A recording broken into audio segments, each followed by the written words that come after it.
মানিকপুৰৰ জাকুৱাপাৰা গাঁৱত smart meter প্ৰচলনৰ বিৰুদ্ধে ৰাইজমেল। উল্লেখযোগ্য যে ভাৰত চৰকাৰৰ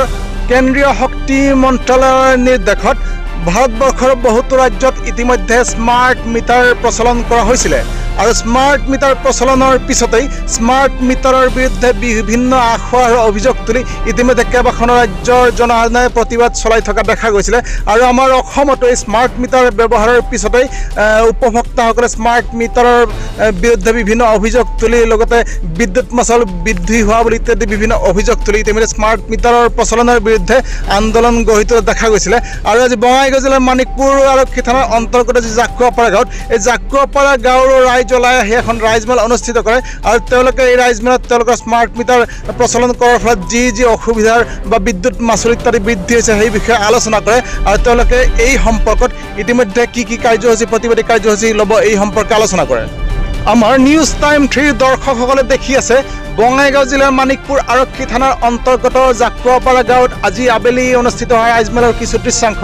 আচলতে কেন্দ্ৰীয় চৰকাৰৰ শক্তি মন্ত্ৰালয়ৰ নিৰ্দেশত যি স্মাৰ্ট মিটাৰ কেইবাখন ৰাজ্যত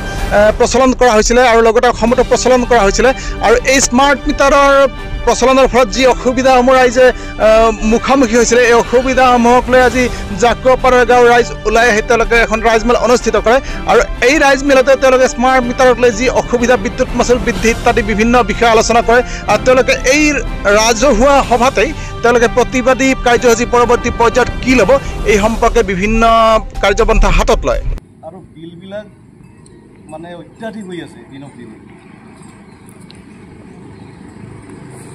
কিছুমানৰ আহিছে ডাইৰেক্ট ৫,০০০, কিছুমানৰ আজি মানে শেষ হৈ গৈছে তাৰ এনেকৈ আজি মই ইয়াত অহাৰ পৰাই তেখেতক লগাইছে বিল তেখেতৰ ওপৰত আহিছে আৰু এতিয়ালৈকে ভাৰতত ২৫ লাখৰো অধিক ঘৰুৱা গ্ৰাহকৰ কাম বাসত সংস্থাপন কৰা হৈছে। আমাৰ নিউজ টাইম 3 দৰ্শকসকলে দেখি আছে আজি মানিকপুৰ থানাৰ অন্তৰ্গত জাকুৱাপাৰা গাঁৱত অনুষ্ঠিত হোৱা ৰাইজমেলৰ দৃশ্য আৰু এই ৰাইজমেলৰ উদ্দেশ্য আছিলে অসম চৰকাৰ বা ভাৰত চৰকাৰে প্ৰচলন কৰা স্মাৰ্ট মিটাৰৰ যি অসুবিধাসমূহ এই অসুবিধা বা বিদ্যুৎ মাচুল বৃদ্ধিক লৈ বিভিন্ন আলোচনা আৰু এই ৰাইজমেলতেই ৰাইজে সন্মুখীন হোৱা বিভিন্ন সমস্যাসমূহ স্মাৰ্ট মিটাৰক লৈ তেওঁলোকে আলোচনা কৰে আৰু তেওঁলোকে পৰৱৰ্তী পৰ্যায়ত কি সিদ্ধান্ত ল'ব বা কি প্ৰতিবাদী কাৰ্যসূচী ল'ব এই বিষয়ে আলোচনা কৰে।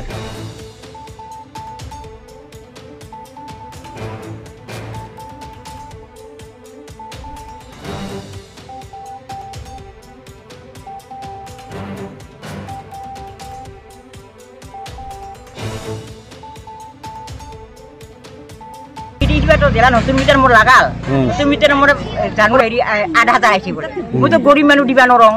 এবার মই বেদিন কমপ্লেনত গেলুম কমপ্লেনত যাতে মই রিসিপ্ট দিলুম সামর ২০০ আইছিল ৭০ আইছিল এবার মোর কিয় ইমান আইছে মই কমপ্লেনত যাতে মই কাটি দিব আমি কৈছে ভুল হয়েছে মই কাটি দিম দে আর কি এবার মই কাটি তো দিয়া নাই মোর তো এবার সেই মতে আহি আছে বিল দিবা যাও না এবার একবার কমপ্লেনত গেলুম ৮,০০০ আইছে বলে মই ৮,০০০ তো দিবা নরং আমার গরিব মানুষ হাজিরা করা চলি কেনকে দিব ৮,০০০ টাকা দিম এবার কৈছে এটা মোর তো মিটারতো উঠোৱা আছে মোৰ তো বলপৰ নাই এবাৰ মই গেলুম যাওয়াতে এবাৰ কলুম হেৰি কি মোৰ আৰ কি মিটাৰতো উঠোৱা আছে আর মোর তো ৩ দিন মই বিল লাইন পাও নাই এবার তাক কলুম হেৰি আর কি তো আর কি ১,০০০ ফরাবা লাগবো যত ফরাবা গেছুম তো তুমি ফরাই নেদে এবার এসডিওর সহি লাগবো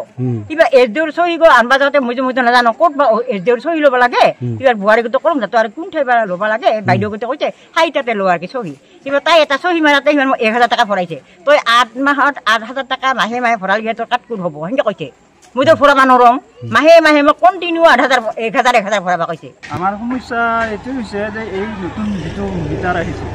এই মিটাৰটোৱে মানে আমাক বহুত অসুবিধা কৰিছে মানে আগতে যদি ২০০ টাকা আহিছিল বৰ্তমান ৫০০ টাকা অহা হৈছে আমাৰতো আৰু ফ্ৰিজ ষ্ট্ৰিজ একোৱেই নাই সাধাৰণ এই লাইট দুটা বা ফেন এইবিলাক চলা হয় এইখিনিয়ে আৰু ৰাইজৰো বহুত অসুবিধা হৈছে গতিকে চৰকাৰে এইটো মানে আমাক ৰেহাই দিব লাগে আৰু অলপ চলপ বস্তুটা আমাৰ আগৰ যিটো মিটাৰ আছিল সেই মিটাৰটোত আমাৰ বহুত কম বিল আহিছিল এতিয়া মানে এইটো মিটাৰ লগাৰ পৰা বহুত মিটাৰ আহি আছে বিল আহি আছে এতিয়া আমাৰ অলপ অসুবিধা হৈছে বহুত আগত কিমান আছিল আগত মোটামুটি 150 160 এতিয়া এতিয়া বৰ্তমান প্ৰায় 400ৰ ওপৰত চৰকাৰক কি ক'ব